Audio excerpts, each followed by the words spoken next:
ஸ்ரீ குருப்யோ நமஹ. நம்ம ஏன் ஆஷாட நவராத்திரி பூஜை பண்ணுறோம்?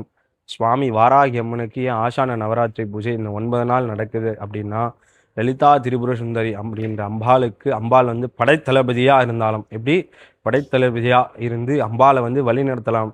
அம்பாள் வந்து எப்படின்னா அந்த 9 நாளில் வந்து சுவாமி வந்து எப்படின்னா தண்டினி அப்படின்ற ஒரு அலங்காரத்திலையும் அம்பாள் இருப்பா. அதே மாதிரி 9 நாளில் அம்பாள் ஒவ்வொரு அலங்காரத்தில் இருப்பாளாம். ஏன் இந்த 9 நாள் ஒவ்வொரு அலங்காரம் ஒவ்வொரு பூஜை அப்படின்றா, அம்பாள் வந்து சுவாமி வந்து எப்படின்னா போருக்கு போறலாம். எப்படி ஒவ்வொரு ஒவ்வொரு நாளும் அம்பாள் வந்து போருக்கு போயிட்டு அம்பாள் வந்து பக்தர்களை வந்து என்னென்ன குறைகள் இருக்கோ அதான் அம்பாள் வந்து வதம் பண்றாளாம். எப்படி அம்பாள் வதம் பண்றானா, முதல் நாள்ல வந்து அம்பாள் மஞ்சள் காப்புல இருக்கலாம். மஞ்சள்னா சுபிக்ஷம், சுபிக்ஷமா இருக்கிற அந்த மஞ்சள் காப்புல இருந்து அம்பாள் வந்து அன்னைக்கு வந்து தண்டினி என்கின்ற பெரம்பை வச்சுட்டு அம்பாள் இருப்பாளாம். பக்தர்கள் வந்து என்னென்ன குறைகள் இருக்கோ அதெல்லாம் வந்து அம்பாள் வந்து அந்த பெரும்பால வதம் செய்து அம்பாள் வந்து அவர்களுடைய குறைகளெல்லாம் வேண்டுகிறார், சுவாமி வந்து நிறைவேற்றுவா அப்படின்ற அந்த பொருள். இந்த 9 நாள்ல அம்பாளுக்கு தினம் தினம் ஒவ்வொரு நெய்வேத்தியமாக இருக்கும். தினம் தினம் ஒவ்வொரு பூஜையாக இருக்கும். அம்பாள் வந்து 3ஆம் நாள் எப்படி இருப்பான்னா, சுவாமி சிவஸ்வரூபமா இருப்பாளாம். சிவஸ்வரூபம்னா அப்படின்னா திருநீரால் அமைந்து ருத்ராட்சத்தால மாலை அணிந்து சிவஸ்வரூபமா இருப்பாளாம்.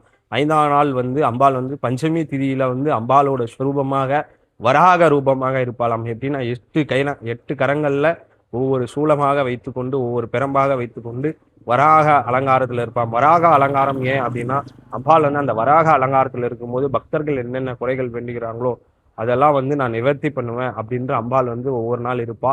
இந்த 9 நாளை வந்து ஒரு வருஷமா நான் வாராகி கும்பிட்டு இருக்கேன், எனக்கு எதுவுமே நடக்கல, அப்படி எதுவுமே செய்யல, நான் வாராகி கும்பிட்டுட்டு இருக்கேன், பூஜை பண்ணிட்டு இருக்கேன், ஆனா எனக்கு எதுவுமே நிவர்த்தி ஆகல அப்படின்றவங்க இந்த 9 நாள்ல வந்து அம்பாளை வந்து வீட்டுல ஒரு படமாக வைத்து கூட சுவாமியை பூஜை பண்ணும் போது அம்பாள் எப்படின்னா பரிபூர்ணமா வருபாலாம். அம்பாளுக்கு இதுதான் படைக்கணும் அப்படின்னு இல்லை. வாராகியை பொறுத்தவரையும் வீட்டுல இருக்க ஒரு கிழங்கு வைத்து கொண்டு கூட படுத்தால் அம்பாள் வந்து சீக்கிரமா இருந்திருப்பாளாம். குழந்தை மாதிரி வாராகி.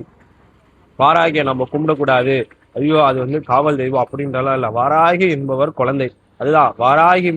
வாராகியிடம் வதம் பண்ணாதே, வாதாடாதே அப்படின்னுவாங்க. ஏன் வராகி கும்பிட்றவங்கள எதா இருந்தாலுமே அந்த சொல்லுன்றது உண்மையாக இருக்குமாம். அதனால இந்த 9 நாள் இந்த வாராகி பஞ்சமி காலையில சுவாமியை வணங்கி பரிபூர்ணமா பெறுமாறு தாய்மனம் கேட்டுக்கொள்கிறோம்.